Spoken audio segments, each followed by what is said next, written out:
Hamas के साथ समझौते के बाद इजराइल ने ईरान पर हमले की तैयारी कर दी है। जानकारी के मुताबिक ईरान के बैलिस्टिक मिसाइल प्रोग्राम से भड़का इजराइल एक बार फिर से स्ट्राइक करने की योजना बना रहा है। 29 दिसंबर को इजरायली प्रधानमंत्री बेंजामिन नेतन्याहू अमेरिका में राष्ट्रपति डोनाल्ड ट्रंप से मुलाकात करने वाले हैं। इस दौरान वो ट्रंप को आगे की योजना पर पूरी जानकारी दे सकते हैं। एनबीसी की रिपोर्ट के मुताबिक ईरान के अधिकारियों का कहना है कि मिसाइल अभियान के चलते डोनाल्ड ट्रंप भी चाहते हैं कि ईरान पर हमला हो। अधिकारियों ने बताया कि इजराइल ने अमेरिका के अधिकारियों से पहले भी इस बारे में बात की है। बता दें, इजराइल और ईरान में हाल ही में युद्ध हो गया था। इसके बाद अमेरिका ने भी ईरान के परमाणु ठिकानों पर बमबारी की थी। रिपोर्ट्स में बताया गया है कि ईरान ने परमाणु ठिकाने फिर से बनाने शुरू कर दिए हैं और इसको लेकर इजराइल चिंतित है। वहीं ईरान बैलिस्टिक मिसाइल बनाने जा रहा है, जो कि इजराइल के लिए ज़्यादा चिंता का सबब बन गया है। सूत्रों का कहना है कि बेंजामिन नेतन्याहू डोनाल्ड ट्रंप से पूछ सकते हैं कि ईरान के खिलाफ अभियान में अमेरिका किस तरह की मदद करेगा।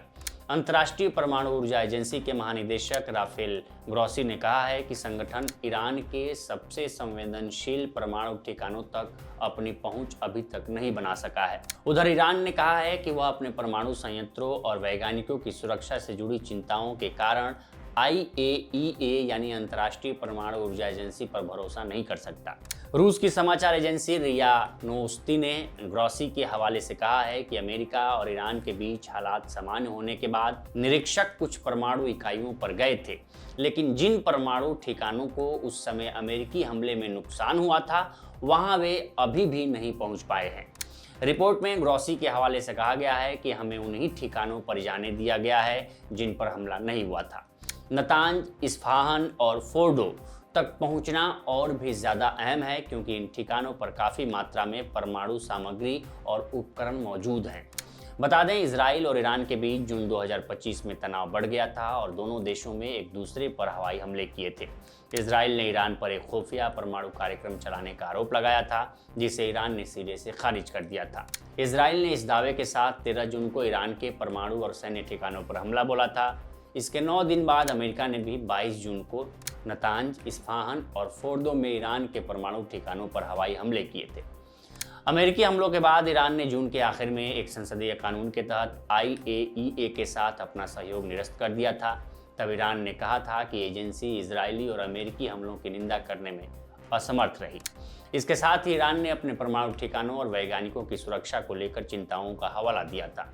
IAEA यानी अंतर्राष्ट्रीय परमाणु ऊर्जा एजेंसी तभी से ईरान से कह रही है कि वह अपने निरीक्षकों को देश में लौटने दे और परमाणु संयंत्रों का निरीक्षण फिर से शुरू करे।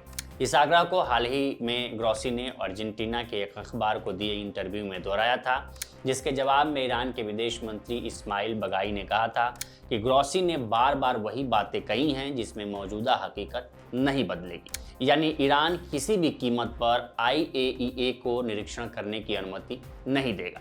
इजराइल का मानना है कि ईरान की इस तरह की गतिविधि न सिर्फ उसके देश के लिए खतरा है, बल्कि पूरे क्षेत्र के लिए ये खतरा है। इसमें अमेरिका के हित भी शामिल हैं। नेतन्याहू राष्ट्रपति ट्रंप से ईरान के खिलाफ किसी भी तरह के सैन्य अभियान में अमेरिका की भागीदारी और सहायता की मांग कर सकते हैं। व्हाइट हाउस के प्रवक्ता अन्ना केली ने कहा है कि इंटरनेशनल एटॉमिक एनर्जी एजेंसी और ईरान सरकार ने यूनाइटेड स्टेट्स सरकार के इस आंकलन की पुष्टि की है। ऑपरेशन मिडनाइट हैमर ने ईरान की परमाणु क्षमताओं को पूरी तरह से खत्म कर दिया था। बावजूद अगर ईरान परमाणु हथियार बनाने की कोशिश करता है तो उसी जगह हमला कर उसे पूरी तरह से नष्ट कर दिया जाएगा। ऐसे में आशंकाएं तेज हो गई हैं कि क्या एक बार फिर मिडिल ईस्ट में व्यापक रूप से अस्थिरता का दौर शुरू होने वाला है, क्योंकि ईरान की तरफ से साफ संदेश दिया गया है कि अगर इस बार अमेरिका या इजराइल किसी भी प्रकार की हिमाकत करते हैं तो उसका माकूल जवाब दिया जाएगा। तो फिलहाल इस स्टोरी में इतना ही। इस पर आपकी क्या राय है हमें कमेंट कर सेक्शन में ज़रूर बताएं। बाकी देश दुनिया की तमाम खबरों के लिए बने रहे लोकमत हिंदी के साथ। नमस्कार।